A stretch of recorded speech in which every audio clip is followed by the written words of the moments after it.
Leitura: A Teoria da Remoção do Conflito Interno, Friedrich Perls e Paul Goodman. A psicanálise preocupou-se classicamente com a descoberta dos conflitos internos e sua remoção. Certamente há muito de verdade nesse conceito, mas mesmo assim temos que examiná-lo muito mais de perto do que em geral se faz. Internos, presumivelmente, significa dentro do organismo, dentro da pele ou dentro da psique.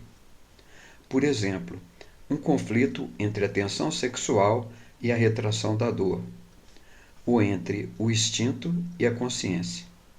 Do outro lado estariam os conflitos não neuróticos, ou seja, conflitos com o meio ambiente ou com outras pessoas.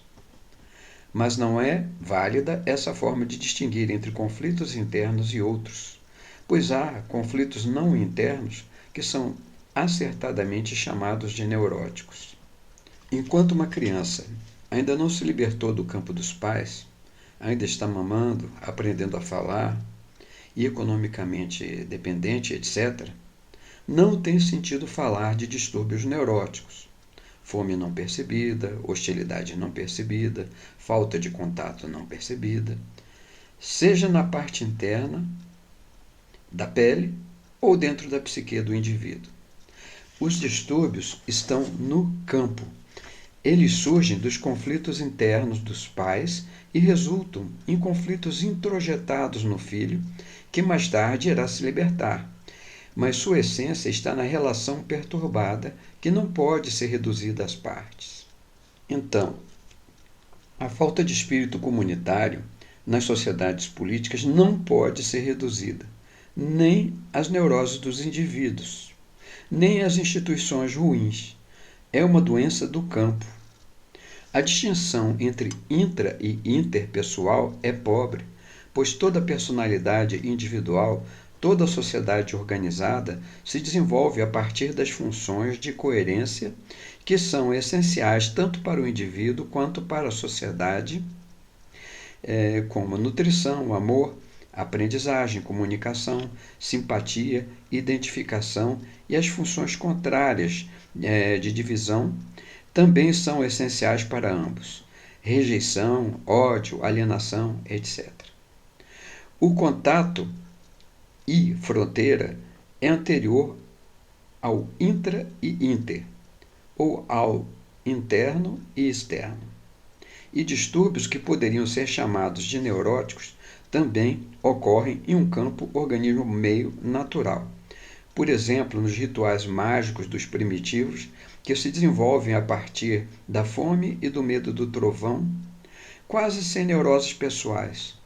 Ou a nossa doença contemporânea de dominar a natureza em vez de uma simbiose saudável, porque além das neuroses pessoais e sociais, há um deslocamento na interação entre a quantidade de matéria pura e a escassez causada por abusos não percebidos. O primitivo diz: a terra está passando fome, então nós estamos passando fome. E nós dizemos: estamos passando fome, então arranquemos algo da terra. Simbioticamente, ambos são sonhos. Em resumo, falemos em conflitos não percebidos, unawares conflicts, em vez de conflitos internos. Esta modificação é uma simplificação fundamental, porque anteriormente era necessário dizer: nós revelamos os conflitos internos, trazemos para a superfície e tornamos consciente. Mas agora podemos dizer: tornamos presente os conflitos não percebidos. A expressão clássica, entretanto, contém uma verdade muito importante. Dita de uma forma desordenada, ou seja, os conflitos internos, aqueles dentro da pele, dentro do organismo, tensões, equilíbrios e obstáculos opostos do sistema fisiológico, são, na maior parte, dignos de confiança e não neuróticos. Pode-se confiar nele como autorreguladores. Eles têm se revelado durante milhares de anos e não podem se modificar muito. Não são objeto da psicoterapia. E se não forem conscientizados, podem continuar assim. Ao contrário, a intromissão de forças sociais externas é que deliberadamente perturba o sistema interno, espontâneo e necessita de psicoterapia. Essas forças são recém-chegadas e muitas vezes consideradas doentias. A psicoterapia é um processo de não permitir que essas forças externas se intrometam dentro da pele e perturbem a autorregulação do organismo. E, da mesma maneira, é um processo de impedir que forças políticas e sociais mais distantes e não confiáveis, tais como competição, dinheiro, prestígio, poder, se intrometam no sistema pessoal primário de amor, raiva, tristeza, paz, dependência e independência. Chegamos aos termos conflito e remoção de conflito. Obviamente, a fórmula clássica do conflito não significa simplesmente a oposição de tensões e sistema de obstáculos e equilíbrio do qual falamos. A palavra é usada de forma pejorativa. Conflito significa conflito ruim. Portanto, deve ser removido. Façamos novamente uma distinção cuidadosa. O que é ruim no conflito, segundo as teorias, parece significar uma ou todas das seguintes coisas. 1. Todos os conflitos são ruins porque desperdiçam energia e causam sofrimento. 2. Todos os conflitos excitam a agressão e a destruição, que são ruins. 3.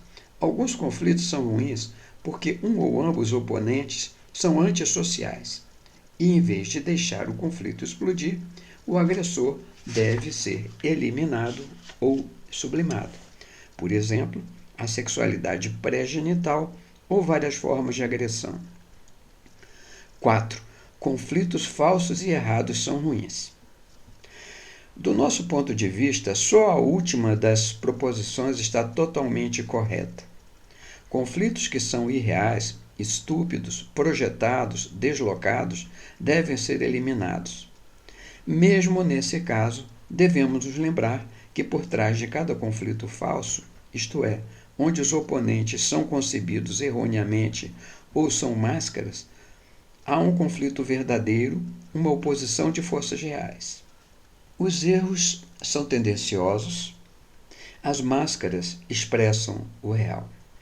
Portanto, podemos dizer que, fundamentalmente, conflito nenhum deveria ser removido por psicoterapia. Mas o objetivo da psicoterapia é tornar presentes os conflitos não percebidos e eliminar conflitos falsos. E, de fato, isso pode ser simplificado omitindo-se a última parte, porque uma vez que um conflito falso é presentificado, ele desaparece, pois não se pode perceber o que não existe.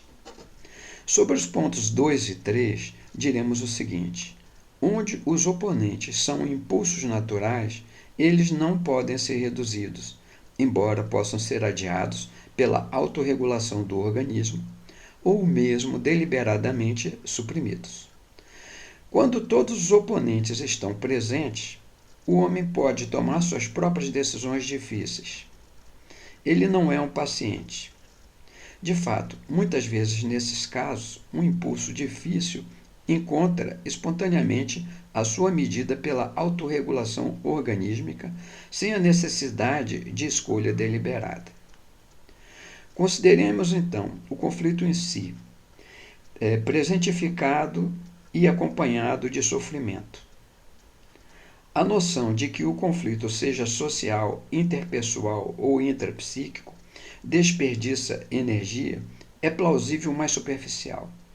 É plausível porque, se o trabalho pudesse ser feito diretamente, o contendor não teria desperdícios, tendo que se dar ao trabalho de vencer um oponente.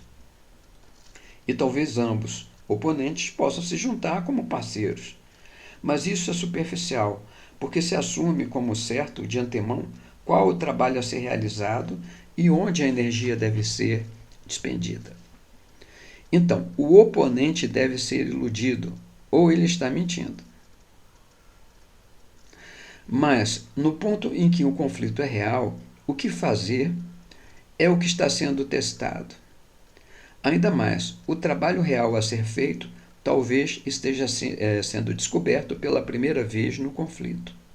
Até o momento, ele não era conhecido por ninguém, e menos pelos contendores. Isto é verdade em qualquer colaboração criativa entre pessoas. A maior eficiência não é conseguida quando se estabelece uma harmonia a priori entre os interesses e nem quando se comprometem os interesses individuais a um objetivo pré-determinado. Enquanto as pessoas estiverem em contato, sinceramente visando a melhor realização, quanto mais diferentes foram as manifestações, mais provável é que sejam capazes de produzir uma ideia melhor do que cada uma individualmente imaginava. É a competição nos jogos que faz os jogadores superarem a si próprios. Também na criação pessoal, como na arte ou teoria, é a luta de elementos disparatados que repentinamente provoca uma solução criativa. Um poeta não rejeita uma imagem que aparece acidentalmente, mas que é muito viva e estraga seus planos. Ao contrário, respeita o intruso e subitamente descobre qual é seu plano. Ele descobre e cria a si mesmo. A questão é saber se a mesma coisa é verdadeira em relação ao conflito emocional e intrapsíquico. Em situações sadias normais, não há problema pela autorregulação organísmica. Se estabelece uma flexível dominação de instintos. Isto é, uma sede forte suspende os outros impulsos até que seja satisfeita. Uma série maior de disposições ocorre sadiamente da mesma forma. Morder, mastigar, beber se estabelece sobre o mamar. Os órgãos genitais se estabelecem como objetivo final na sexualidade. O organismo genital é a conclusão da excitação sexual. No desenvolvimento dessas ordens, houve tensões conflitivas, mas essas foram resolvidas. Agora, suponha que a solução não seja sadia, que a primazia genital não tenha sido fortemente estabelecida por causa de situações orais inacabadas, dos medos genitais, das assim chamadas regressões, e assim por diante. Suponha agora que todos esses impulsos opostos sejam trazidos à tona para contato e conflito aberto em relação a opções quanto a objetos, comportamentos e interesses. Será que é preciso que esse conflito, junto com o sofrimento e as dificuldades que o acompanham, sejam um meio de chegar a uma solução autocriativa? Provavelmente uma primazia normal. O conflito é sério porque há muito para ser destruído, e a destrutividade deve ser inibida. Se esse for o significado do conflito, obviamente não é sábio aliviá-lo ou suprimir um dos oponentes, pois o resultado pode ser, então, o de impedir uma destruição, uma assimilação total. E, portanto, condenar o paciente a uma solução fraca e não perfeitamente autorreguladora. Do ponto de vista médico, o perigo do conflito emocional é que o enfurecimento pode destruir o paciente e despedaçá-lo. Esse é um perigo real, mas deve ser enfrentado, não enfraquecendo-se o conflito, e sim fortalecendo o self e a autoconsciência, de modo que quando o conflito emergir, manifestar-se de forma mais aguda, o organismo possa ter uma atitude de indiferença criativa e identificar-se com a solução emergente. Final do texto. É sempre bom relevar que esses textos nem sempre recebem um excelente trabalho de tradução, o que pode tornar algumas partes difíceis de entender, se não após uma revisão da leitura. Ok? Espero que o texto tenha sido útil para vocês.